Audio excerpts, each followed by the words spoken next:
Магийн танил Америкийн топ номер 1 эсвэгчийн сургуульд Монгол улсаас $200,000 тэтгэлэг аваад 4 жил сурсан. Ирээд иргэний нисгтээ ажиллаад шууд мэрэгчлэлээр ажиллаж байгаа л да. 1 жил ажиллаад тэр хүн залгасан.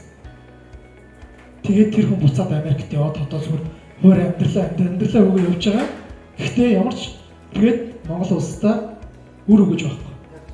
Бид нар нөгөө нэг энэ дээр залуу хүмүүсийг ингэж дуулах хэрэгтэй байна л да. За ингээд манай боловсролын зээлийн санаас залуучууд тэтгэлэг өсөж байна тийм үү? Бидэнд Монгол улс дахиад иргэд ямар ашигтай.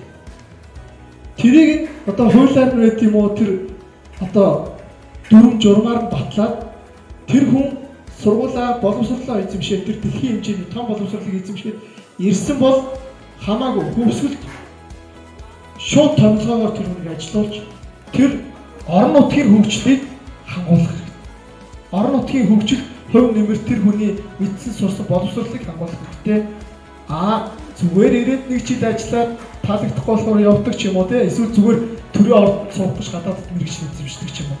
Тийм баймааргүй байна гэж бас тэр талаар тэр журмаа эргэж нэг хараад тэр тэтгэлэг аваад сурж байгаа залуучуудаа эргээд энэ 21 аймагтаа тараагаад энэ 21 аймгийнхаа хөгжлийн одоо түүчээ болгоод ч юм уу одоо хөгжилд нэмэр болгоод ингэж журам батлал бас яасан бэ гэдэг зөвөр нэг юм санаа шийдлийг хэлж байгаа.